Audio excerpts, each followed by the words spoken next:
Tepat ketika Si Hao akan menganggukkan kepalanya, Qi Daolin menambahkan, "Meskipun dia sangat kuat dan kamu mungkin bukan lawannya, kamu harus memikirkan cara untuk membunuhnya."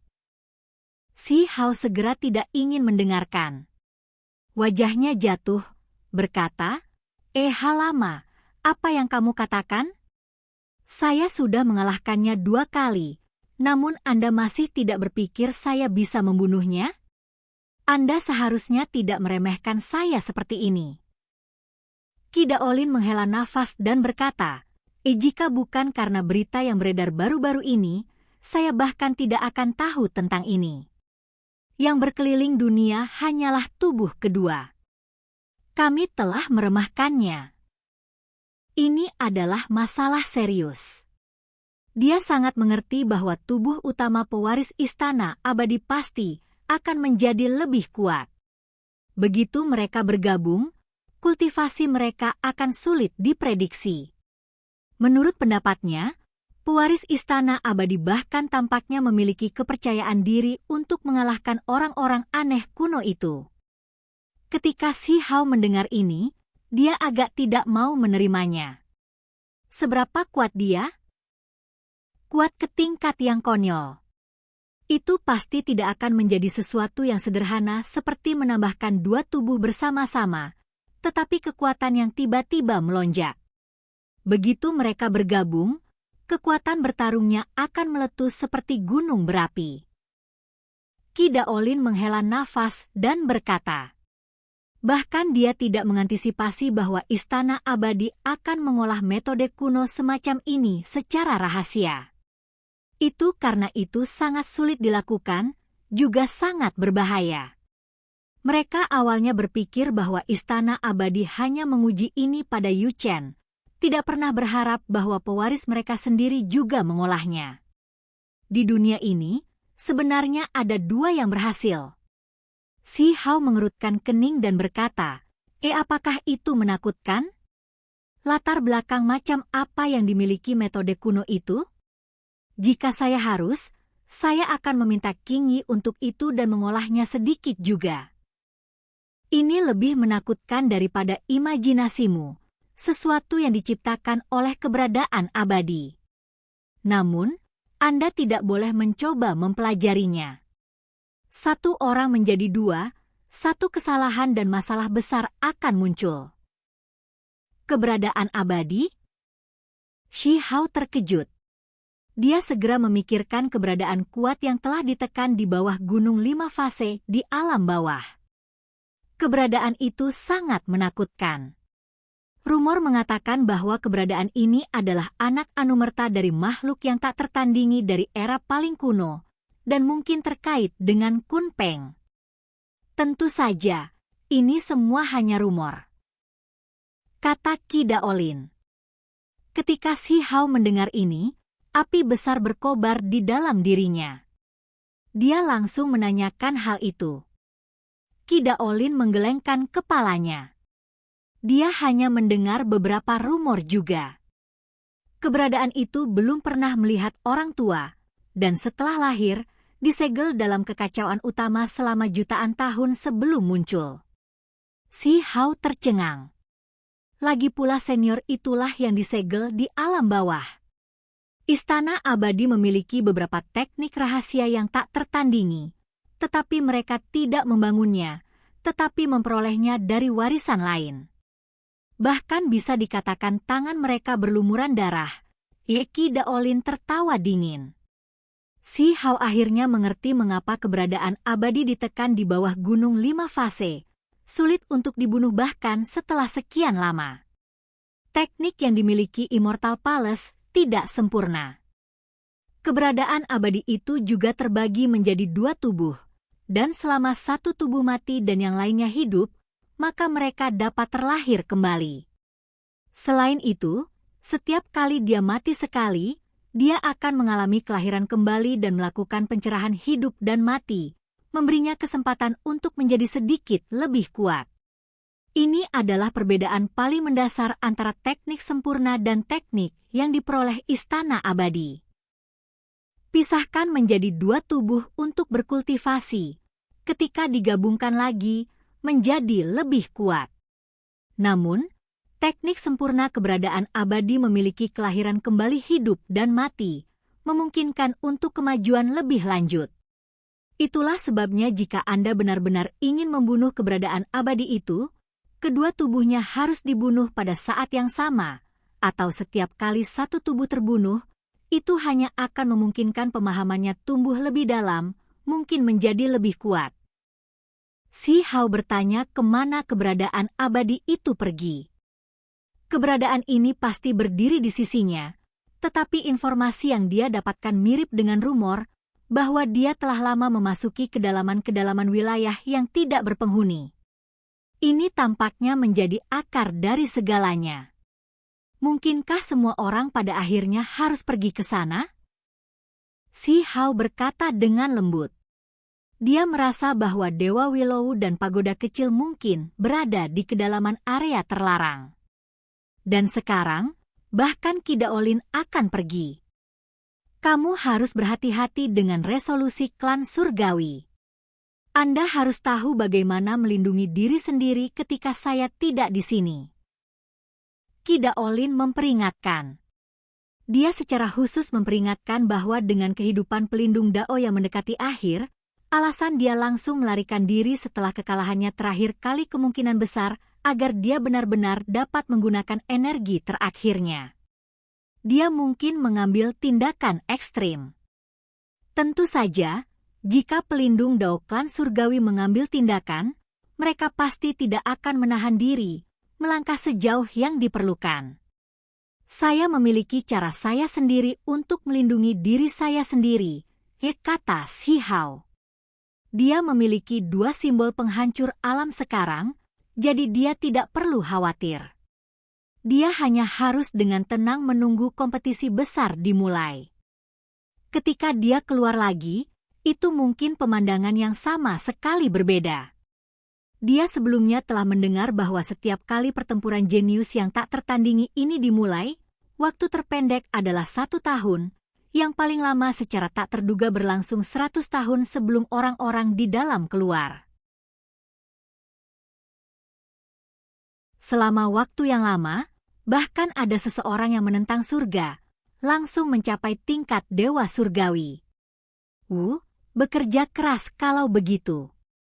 Masukkan, Immortal Ancient, itu. Selain keberuntungan alami terbesar, ada buah ilahi yang luar biasa, harta abadi, dan hal-hal lain.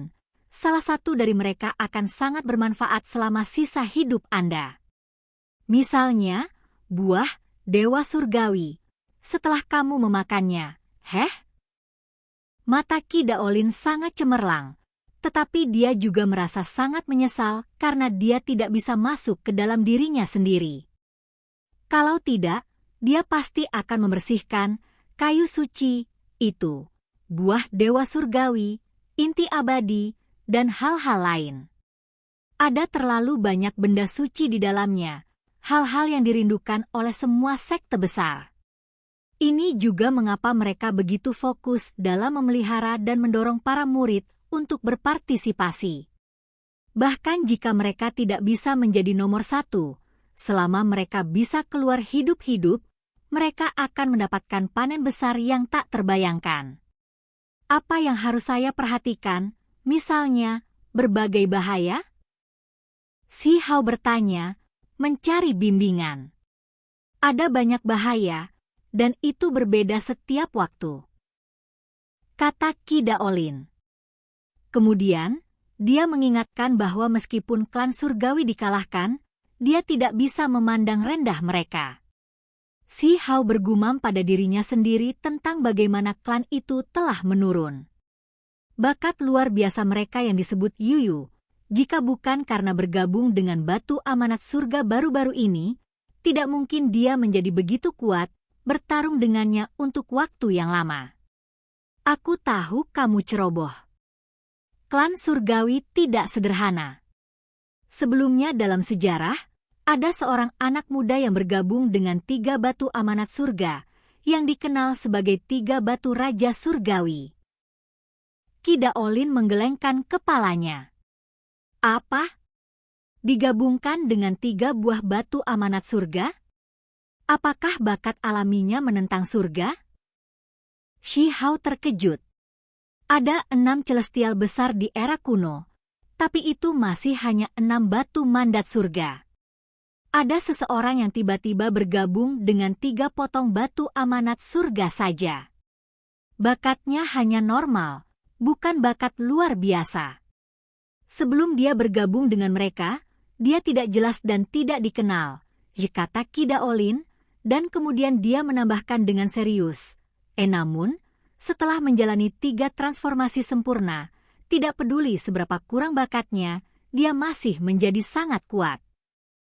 Apakah dia masih hidup? Shi Hao mengerutkan kening. Rumor mengatakan bahwa keberadaannya hilang setelah dia menjelajahi beberapa reruntuhan kuno abadi, kata Qi Daolin. Kemudian, dia berkata, 100 sungai yang berkumpul ke laut telah lama mulai menyaring orang, mendaftarkan nama. Anda belum terlalu memperhatikannya, sementara saya juga tidak punya banyak waktu lagi sekarang. Anda harus memikirkan cara sendiri. Shi Hao terdiam. Orang tua ini terlalu tidak bertanggung jawab, kan? Shi Hao mengutuk diam-diam. Bukankah mereka mengatakan bahwa beberapa sekte besar dapat langsung memilih dan mengirim orang, tidak perlu melalui prosedur yang rumit? Hanya mengacaukan jalanmu dengan warisan acak apapun. Itu tidak terlalu ketat. Qi Daolin menepuk bahunya. Kemudian, dia memperingatkan Shi Hao tentang beberapa masalah lain yang harus diperhatikan. Sudah waktunya bagi saya untuk pergi dan melakukan perjalanan ke tambang abadi Provinsi Api, lihat apakah saya dapat memperoleh beberapa peluang alami. Tambang abadi? Shi Hao terkejut. Dia tahu bahwa ada banyak tambang ilahi di Provinsi Api yang menghasilkan semua jenis harta. Ada satu yang dikenal sebagai tambang abadi, tetapi tidak banyak yang bisa masuk sepanjang sejarah. Itu sangat berbahaya. Alasan mengapa saya menempatkan ritus Dao di sini justru karena saya memperhatikan tambang kuno itu. Aku sudah menunggu selama bertahun-tahun. Kali ini, mungkin ada periode kesempatan yang singkat, kesempatan yang cepat berlalu.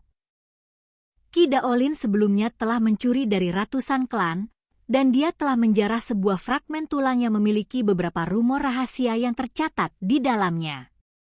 Melalui itu, ia dapat menemukan pertanda kemunculan tambang abadi. Setelah menunggu bertahun-tahun, dia akhirnya mendapatkan beberapa petunjuk. Tuan Dao, bawa aku bersamamu untuk mendapatkan pengetahuan dan pengalaman. Bagus. Qi Daolin setuju dengan agak riang. Provinsi Api tidak seluruhnya terdiri dari padang rumput. Ada berbagai jenis medan di kedalaman terdalam. Ini adalah gurun di mana bahkan sehelai rumput pun tidak tumbuh. Ada pasir di mana-mana. Pasangan guru dan murid telah menunggu hampir 6 hari, hampir kehilangan kesabaran. Kemudian, sebuah kelainan terjadi. Retakan muncul di tanah di kejauhan, melepaskan cahaya abadi yang menyilaukan. Selain itu, seiring berjalannya waktu, suara gemuruh Dao yang hebat terdengar di udara menjadi semakin jelas. Shi Hao terkesiap. Sementara itu, Qi Daolin telah lama mengambil tindakan menatap area itu dengan mata cemerlang. Seolah-olah mereka adalah obor yang menyala-nyala. Seluruh tubuhnya ditutupi teks tulang. Ho!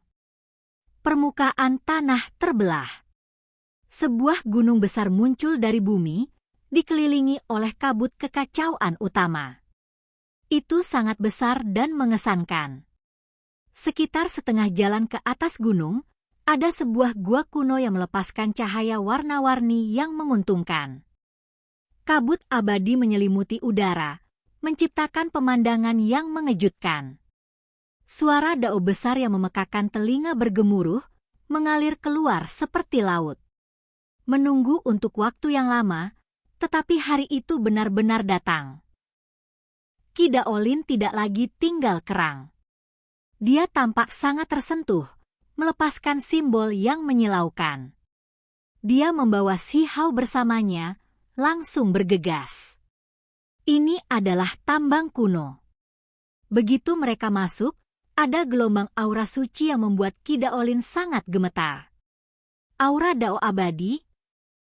Jika ini masalahnya, dia mungkin juga membuat tempat ini menjadi gua abadi tidak peduli biayanya. Namun, segera setelah itu, harapannya hancur. Dia merasakan gelombang aura menakutkan. Ini bukan tempat yang bagus. Ada bahaya yang tidak diketahui. Ini tidak alami. Itu dibuat oleh seseorang, kata Si Hao. Mereka menyebutnya tambang kuno, tapi lebih tepat menyebutnya gua tempat tinggal. Ketika mereka berjalan di dalam, itu tak terduga seperti aula istana. Selain itu, ada ukiran kapak dan jejak pedang. Cukup jelas bahwa ini adalah buatan manusia. Sepertinya ada yang tidak beres. Jejak pedang ini, bekas pedang, ditinggalkan oleh para ahli yang luar biasa. Qi Daolin terkejut. Seseorang yang sekuat dia, di alam kultivasinya, yang tidak merasa tergerak oleh hal-hal dari dunia luar, bahkan mengubah ekspresinya setelah tiba di sini. Ini adalah ditinggalkan oleh keberadaan terlarang yang tak tertandingi. Pupil matanya menyusut dengan cepat. Dia menatap dinding gua, menjadi lebih terkejut semakin lama dia melihatnya. Itu karena ada aura dao besar yang tak terlukiskan dalam setiap jejak, sangat mendalam dan misterius. Kita harus memahami bahwa ini tidak sengaja ditinggalkan oleh orang lain, bukan untuk mewariskan apapun. Itu hanya bekas pedang biasa, jejak pedang, tertinggal dari pembukaan gua tempat tinggal ini. Meskipun demikian, mereka masih bisa menampilkan misteri besar Dao, tidak terbayangkan. Seberapa menakutkan orang itu? Qi Daolin menyadari bahwa ini tidak ditinggalkan oleh satu orang pun, karena setidaknya ada 5 atau 6 jenis senjata yang berbeda. Mereka semua ditinggalkan oleh para ahli yang tak tertandingi yang kuat hingga tingkat yang mengguncang hati. Ini batu asal? Qi Daolin akhirnya mengenali sumber dinding batu gua. Itu hanya menghancurkan bumi, membuatnya sangat terkejut hingga matanya terbuka lebar. Ini terlalu mewah. Ini adalah batu asal yang tidak terduga. Yang disebut batu asal lahir dalam kekacauan utama, sulit untuk tingkat yang tak terbayangkan. Harganya mirip dengan batu dunia, inti harta karun tertinggi alami. Apakah masih ada alasan alami di dunia ini? Menggunakan jenis harta karun tertinggi ini untuk membuka gua, mereka harus diretas oleh petir surgawi. Qi Daolin berkata dengan marah. Ini terlalu sia-sia. Bagaimana mereka bisa menggunakannya seperti ini? Asal sering dikaitkan dengan abadi sejati. Ini adalah bahan berharga Dao abadi. Asal abadi sejati hanya ada di era masa lalu itu. Apakah ini gua dari zaman kuno abadi? Ketika mereka menyadari hal ini, baik guru maupun murid terkejut. Qi Daolin ingin menjelajahinya, tetapi begitu dia menyentuh jejak di dinding batu, dia segera sangat terguncang, dengan cepat mundur. Ekspresinya agak tidak menyenangkan. Jelas bahwa jejak yang ditinggalkan oleh para ahli yang tak tertandingi itu terlalu menakutkan. Mereka mengandung kekuatan Dao besar yang tak tertandingi. Dia tidak melanjutkan mengujinya, karena tidak ada banyak waktu tersisa. Dia tidak bisa tinggal di sini terlalu lama. Dia membawa Si Hao bersamanya, langsung bergegas ke dalam. Segera setelah itu, mereka mengerti beberapa hal, karena ada beberapa retakan di dinding gua. Mereka diciptakan oleh kekuatan magis, kerusakan yang disebabkan oleh konfrontasi harta karun tertinggi. Saya mengerti sekarang. Ini adalah fragmen dari sepotong batu asal. Itu awalnya adalah harta karun tertinggi, tetapi setelah yang lain bertarung dengan intens, itu hancur, dan sebagai hasilnya digunakan untuk memperbaiki sebuah gua. Kata Ki Daolin. Kalau tidak ada yang akan begitu boros. Meskipun demikian, itu juga menunjukkan betapa luar biasanya tempat ini. Beberapa ahli yang tiada tara mengukir jalan mereka, mengubahnya menjadi tambang kuno. Tempat ini membuat yang lain berharap dikelilingi oleh kabut misteri.